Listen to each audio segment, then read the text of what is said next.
بسم اللہ الرحمن الرحیم۔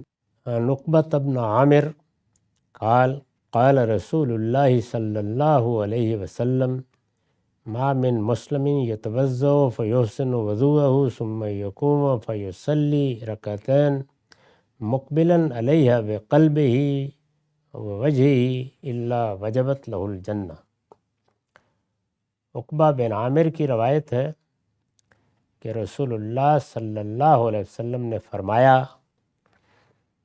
کوئی مسلمان وضو کرتا ہے، پھر بہت اچھے طریقے سے وضو کرتا ہے، پھر کھڑا ہوتا ہے، پھر 2 رکعتیں پڑھتا ہے، اور اس میں پوری طرح اپنے دل اور اپنے دماغ اور اپنی صورت اور اپنے ظاہر اور اپنے باطن سے اسی پروردگار کی جانب متوجہ رہتا ہے، تو اللہ تعالیٰ کی طرف سے یہ بشارت ہے کہ اس کے لیے جنت لازم ہو جاتی ہے۔ یعنی یہ چیز گویا توبہ کا ذریعہ بن جاتی ہے، مغفرت کا ذریعہ بن جاتی ہے۔ اللہ تعالیٰ اس طرح بندے کو مواقع فراہم کرتا اور پھر کرم فرماتا ہے۔ یہ مسلم کی روایت ہے اور مشکات میں اس کا رقم ہے 288۔ وعن عمر بن الخطاب رضی اللہ عنہ قال قال رسول اللہ صلی اللہ علیہ وسلم ما منکم من احد یتوضأ فیبلغ او فیسبغ الوضوء ثم یقول اشہد ان لا الہ الا اللہ وان محمدا عبدہ ورسولہ وفی روایت اشہد ان لا الہ الا اللہ وحدہ لا شریک لہ واشہد ان محمدا عبدہ ورسولہ الا فتحت لہ ابواب الجنت الثمانیہ یدخل من ایہا شاء۔ یہ بھی مسلم کی روایت ہے اور مشکات میں اس کا رقم ہے 279۔ عمر بن خطاب بیان کرتے ہیں کہ رسول اللہ نے فرمایا، جو شخص بھی وضو کرتا ہے پھر اچھے طریقے سے وضو کرتا ہے، یعنی اہتمام کے ساتھ وضو کرتا ہے، یہ سمجھ کر وضو کرتا ہے کہ میں یہ اللہ کی عبادت کے لیے اس کی بارگاہ میں حاضری کے لیے تیار ہو رہا ہوں، اس طرح یہ تیاری بھی گویا عبادت بن جاتی ہے۔ اور وضو کرتے ہوئے یہ الفاظ بھی زبان سے ادا کرتا ہے کہ میں گواہی دیتا ہوں کہ اللہ کے سوا کوئی الہ نہیں، وہ تنہا ہے، اس کا کوئی شریک نہیں، اور میں گواہی دیتا ہوں کہ محمد صلی اللہ علیہ وسلم اس کے بندے اور رسول ہیں۔ اور فرمایا کہ جب کوئی مسلمان یہ کرتا ہے تو اس کے لیے جنت کے دروازے کھول دیے جاتے ہیں، 8 کے 8۔ جنت کے دروازوں کا ذکر ہوا ہے بہت سی جگہوں پر، تو یہاں پر بھی اسی طرح سے ذکر ہوا، اور فرمایا کہ پھر وہ جس میں سے چاہے داخل ہو جائے، یعنی اللہ تعالیٰ کی طرف سے ایسی قبولیت ہوتی ہے اور اس طرح کی رحمت اس کے لیے اللہ تعالیٰ کی طرف سے احاطہ کر لیتی ہے۔ یہ وہی چیزیں ہیں جو میں اس سے پہلے بھی عرض کر چکا کہ ہماری نماز، ہمارا وضو، اللہ کی طرف رغبت، صحیح وقت پر اٹھ کے اللہ تعالیٰ کی بارگاہ میں حاضری کے لیے تیاری میں یہ اہتمام جس کا ذکر ہوا ہے، یہ سب مغفرت کا اور کفارے کا یہ ذریعہ بن جاتے ہیں، گویا اللہ تعالیٰ کی طرف سے گناہوں کی معافی کا ذریعہ بن جاتے ہیں۔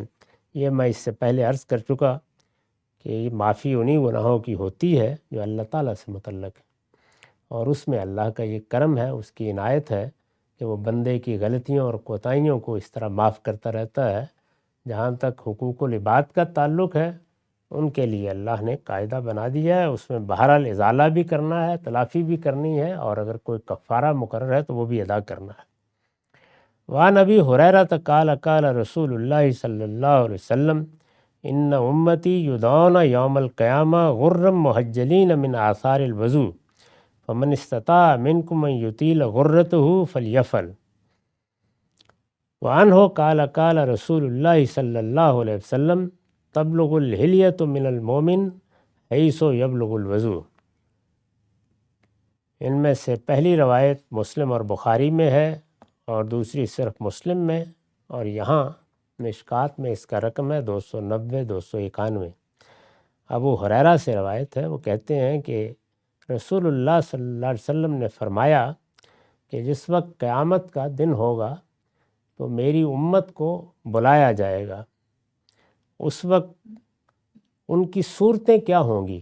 تو اس کے لیے بڑی ہی خوبصورت تعبیر اختیار کی ہے، غرم محجلین من آثار الوضو۔ اگر وہ اہتمام سے وضو کرتے رہے ہیں، اور ظاہر ہے کہ وضو تو نماز کی تیاری ہے، وضو کرتے رہے ہیں، اللہ کو یاد کرتے رہے ہیں، اور اس طرح استغفار کرتے ہوئے، توبہ کرتے ہوئے اپنے گناہوں سے پاک ہو کر اس بارگاہ میں پہنچیں گے، تو ان کے چہرے اور ان کے ہاتھ پاؤں اسی طرح چمک رہے ہوں گے جس طرح کبھی دیکھا ہوگا کہ بعض پنچ کلیان گھوڑے ہوتے ہیں کہ ان کے ماتھے پر بھی سفیدی ہوتی ہے اور پاؤں پر بھی اور ہاتھوں پر بھی، تو اس سے تشبیہ دی ہے، غرم محجلین من آثار الوضو۔ فرمایا کہ فمن استطاع منکم ان یطیل غرتہ فلیفعل، اس وجہ سے اپنے چہرے کو اور اپنے ہاتھ پاؤں کو جہاں تک روشن کرنے کا بندوبست کرتے ہو کر لیا کرو، یعنی یہی چیزیں ہیں جو آثار بن کر وہاں نمایاں ہو جائیں گی۔ اسی بات کو ایک دوسرے پہلو سے ایک روایت میں ادا کیا ہے کہ تبلغ الحلیۃ من المومن، یعنی مومن کا جو زیور ہے وہ نیکی ہے، خیر ہے۔ یعنی انسان یہاں زیورات پہنتا ہے تو کس لیے پہنتا ہے؟ بادشاہ بھی پہنتے ہیں، عورتیں بھی پہنتی ہیں، وہ زینت کے لیے ہے۔ تو بندہ مومن کی زینت کیا ہے؟ وضو۔ یہی اصل میں اس کو روشنی عطا کرتا ہے۔ یہ زینت کہاں نمایاں ہوگی؟ یہ قیامت میں نمایاں ہوگی، اور اسی کی تمثیل میں اس کو واضح کیا ہے، اور فرمایا ہے کہ اس طریقے سے اگر تم وضو کرو گے، اور جس طرح کے الفاظ استعمال ہوئے ہیں کہ اس میں اسباغ کا طریقہ اختیار کرو گے۔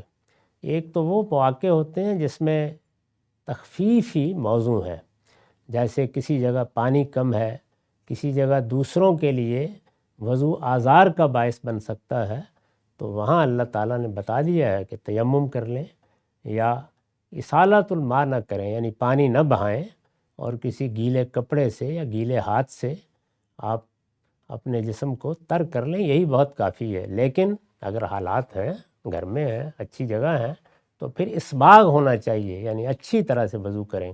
اسی کو پیچھے بیان کیا ہے، جو 3 بار دھوئیں، 2 بار دھوئیں، یہ کوئی تعداد مقرر نہیں کی گئی، بلکہ اسی اسباغ کا بیان ہے۔ یعنی انسان کو اگر یہ خیال ہو کہ مجھے اچھی طرح وضو کرنا ہے، اہتمام کے ساتھ وضو کرنا ہے، قرآن مجید نے جنابت کے غسل کے بارے میں بھی یہی کہا ہے کہ وہاں پر بھی اتصال ہونا چاہیے، یعنی اہتمام کے ساتھ غسل ہونا چاہیے۔ اس میں بھی حالات کے لحاظ سے تخفیف ہو جائے گی، رخصت بھی ہوگی، لیکن عام طور پر یہی تقاضا ہوتا ہے کہ اچھے طریقے سے غسل کیا جائے، اچھے طریقے سے وضو کیا جائے۔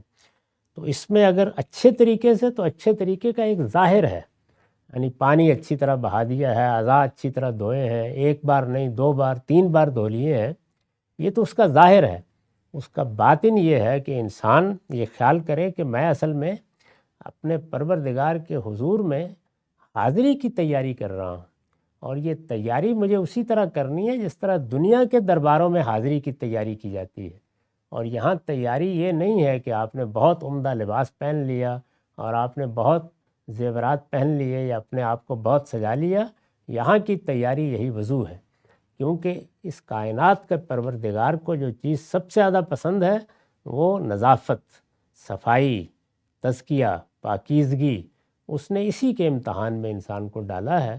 تو اس پاکیزگی کا اہتمام ظاہر میں کرو گے تو وہ باطن کا اہتمام بنے گا، باطن میں کرو گے تو اس کا ظہور ظاہر میں ہوگا، اور یہ سب کچھ قیامت میں تمہارے لیے پیشانی کی اور ہاتھ پاؤں کی روشنی بن جائے گا، بلکہ تمہاری علامت بن جائے گا۔ اس وقت تم اسی سے پہچانے جاؤ گے۔ تو یہ پوری بات ہے جو حضور نے واضح فرمائی۔ وآخر دعوانا الحمدللہ رب العالمین۔